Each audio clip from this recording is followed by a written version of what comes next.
Bom, gente, aí eu coloquei aquilo que eu acabei de falar sobre a discussão se é ou não um período literário, vem aqui nesse próximo slide, né, que eu coloco como pontos de discussão.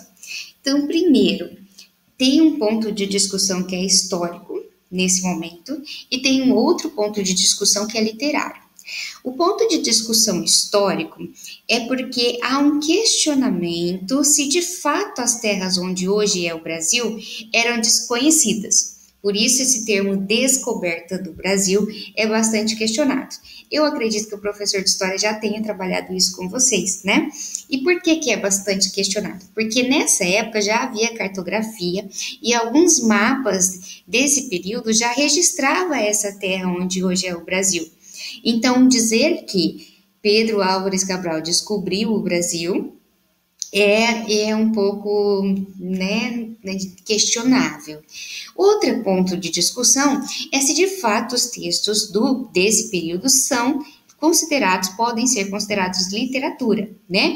Alguns teóricos, como eu disse, não vão considerar esse período como um período literário, e tanto que não aparece no livro, eu coloco, e sim como somente um momento, um período histórico, pois os textos seriam apenas registros históricos e não literatura. Eles são descritivos, são textos que vão descrever os acontecimentos daquela época com a função principal, às vezes, de informar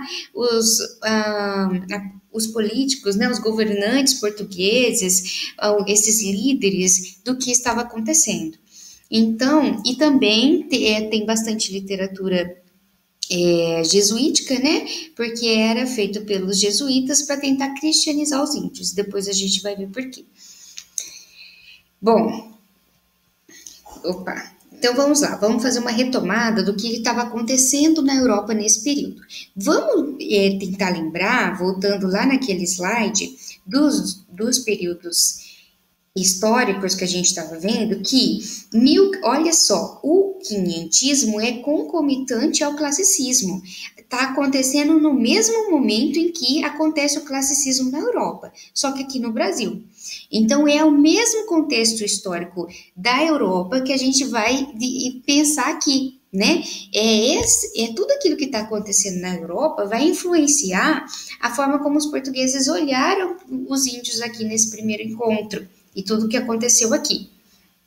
Então vamos parar para retomar isso aí. Só que por que a gente não vai estudar os acontecimentos do Brasil nesse período? Porque tinha pouca coisa, a gente não tem tanto registro do que estava acontecendo antes da carta de Pero Vaz de Caminha, que é o texto principal que vocês vão ter acesso, tá?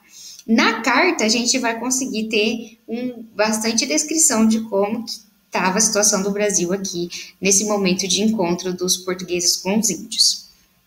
Bom, então, quais eram os acontecimentos? A ascensão da burguesia, a burguesia estava como principal camada social, estava a todo vapor, as grandes cidades estavam se formando, Florença na Itália, as rotas comerciais também a todo vapor, a razão como perspectiva filosófica, talvez, não sei se eu posso dizer assim, mas a razão era centro.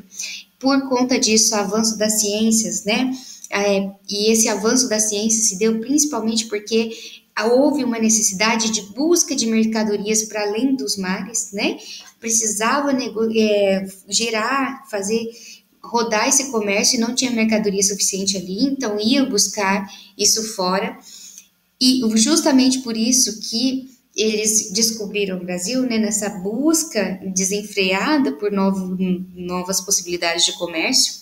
E também estava acontecendo um momento da ruptura da igreja, ali com a reforma e contra-reforma. O que estava acontecendo? A igreja estava perdendo seus fiéis, né? Lembra que a fé está se esvaindo, o antropocentrismo, o homem está tomando esse lugar que antes era de Deus. Então, com isso, a igreja começa também a perder seus fiéis. E ela começa a se preocupar com isso. Ali as grandes navegações. Bom, então era isso que estava acontecendo na Europa no momento em que Vasco da Gama, em uma de suas viagens, descobre as Índias, mas ele não consegue dominá-las. Então ele descobre um lugar que supostamente era rico de produtos